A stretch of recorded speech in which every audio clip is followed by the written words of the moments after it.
Yes, Kenya. Tamu sana, tamu sana, tamu sana, yes, tamu sana.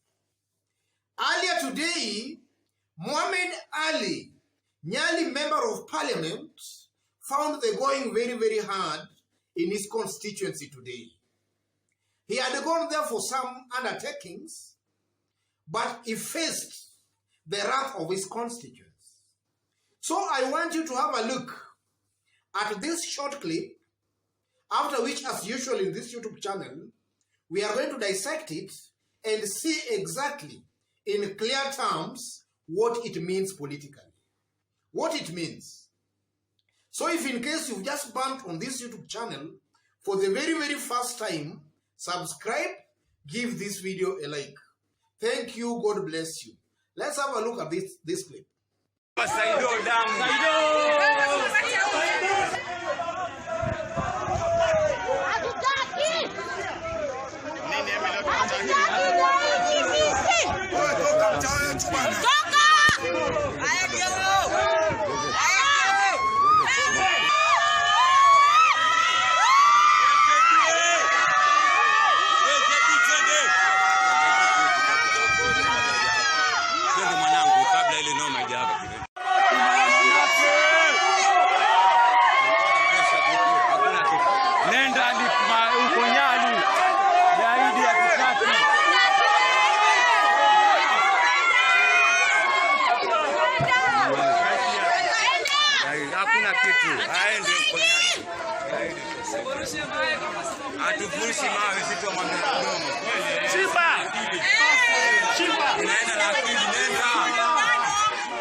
Yes.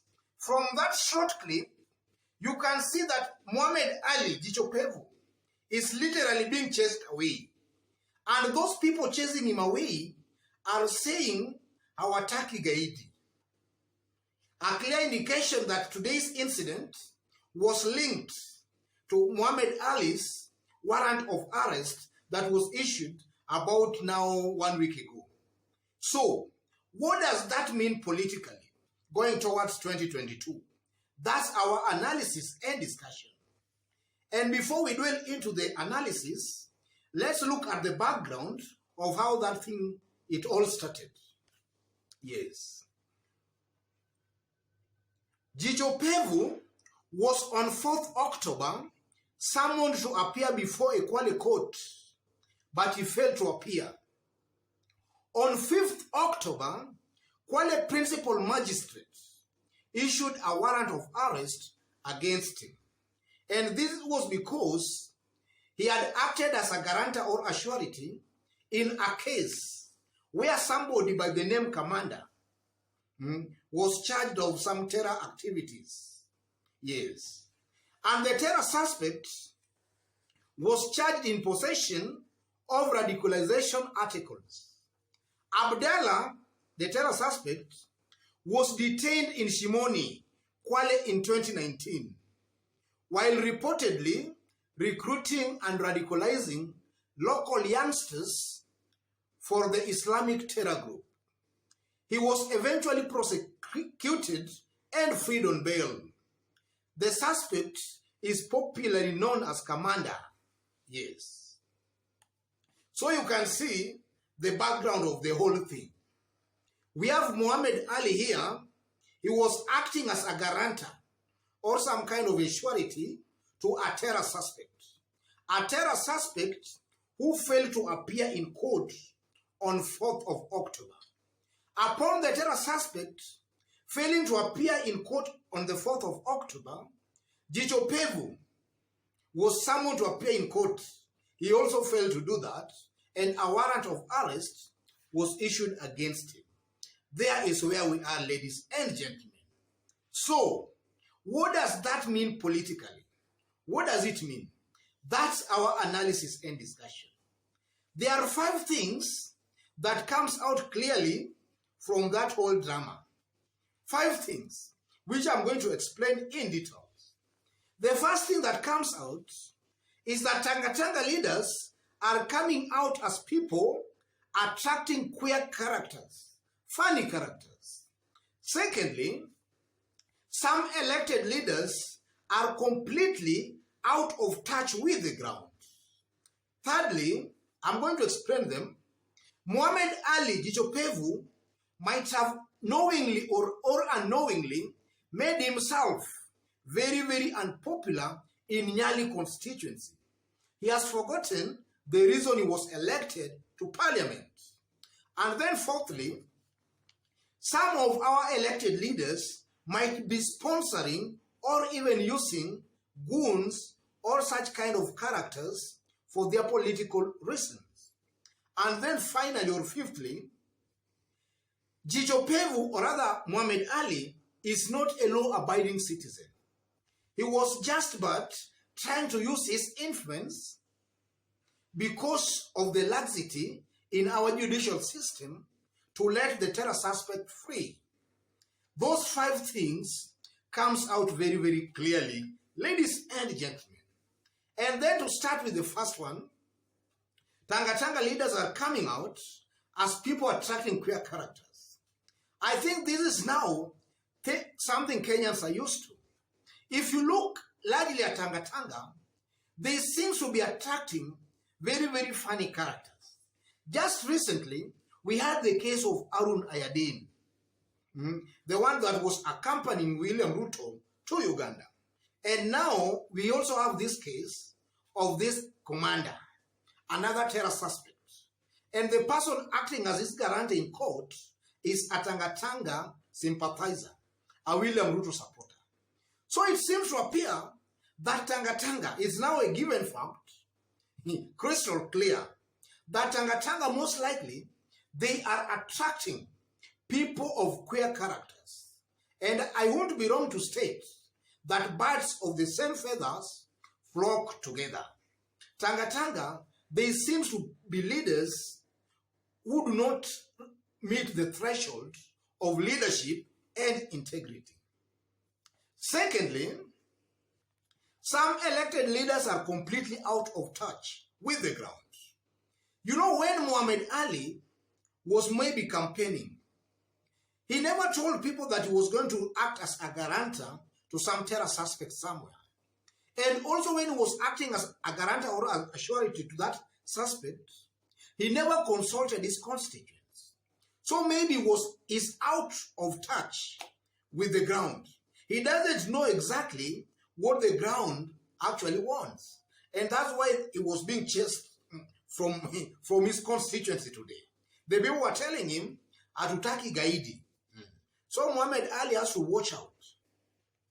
And then the third point, Mohamed Ali Jichopevu might have unknowingly or knowingly made himself very unpopular on the ground. And just to elaborate on that point, if you are keenly following Mohamed Ali as we were heading towards 2017 election, Mohamed Ali, one thing that I know why he was elected, or I believe strongly was elected, because he was a steadfast supporter and defender of Raila Amolo Odinga. In fact, that made Nyali constituents to elect him as their member of parliament, because the way he was defending and supporting Raila Odinga. You know, Nyali constituency, a good portion of residents there are largely Raila supporters, with some good presence of the local community. So in 2017, if you could go through the articles, Mohamed Ali was writing even through National Standard. He was coming out as somebody who was ready to die for Raila Odinga. And I know that's most likely why he was elected in parliament in Nyali. Even though he stood as an independent candidate, the people already had trust and faith in him. So he seems to have forgotten all that. He's doing the exact opposite of what the people sent him to parliament to do. So in my considered opinion, Mohamed Ali come next year, I'm seeing he's just going to say goodbye to the good people of Nyali constituency. And then the fourth point, some elected leaders might be sponsoring or even using goons for some political reasons. I know this person here, this commander here, this terror suspect. The mere fact that Mohamed Ali Jichopevu acted as his guarantor in court or as a surety for him in court is an indication that maybe they knew one another. They had some kind of personal relationship. Either Mohamed Ali was using this kind of a person in his political campaigns or political activities. So by this man being arrested and locked in, Mohamed Ali felt that one of his maybe supporter or one of his fans had been arrested. So Mohamed Ali in this case, he comes out as a leader, and in most cases, these are things that these leaders do. They sponsor some of these goons, and then they just use these goons maybe to cause violence or to intimidate their opponents or their competitors. So Mohamed Ali here comes out to be also among that clique of leaders who are sponsoring and funding goons. So that in the event now, maybe they want to intimidate their opponent or competitors, they just use those goons. And then finally, Jijo Pevu is not a law-abiding citizen, because according to what he was supposed to do, he was summoned to appear in court on 4th of October. He failed to do that. The terror suspect also failed to do that. So upon failing to appear in court, a warrant of arrest is issued against him.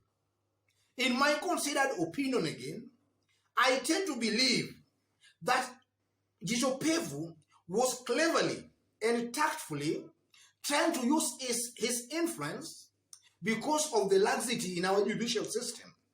He was cleverly using his influence to let this terror suspect free, because he knew that things will not be followed up. Just some warrant of arrest, you go sort some few things, and then things are back to normal. So he was just trying to use his influence to maybe help this suspect or this terror suspect evade or rather escape. I tend to believe that he was cleverly trying to do that. Otherwise, ladies and gentlemen, I don't have much for today. I don't have much. But in case you've just bumped on this YouTube channel for the very, very first time, subscribe, give this video a like. If you are watching us for the very first time and you are watching us outside Kenya, drop a comment, let us know from which part of the globe you are watching us from. Drop a comment, please. And if you have not yet subscribed, subscribe, give this video a like. And to our fans and subscribers, I'm very, very much humbled with the kind of support you are giving me here. God bless you. God bless Kenya. Tamu sana, tamu sana, tamu sana.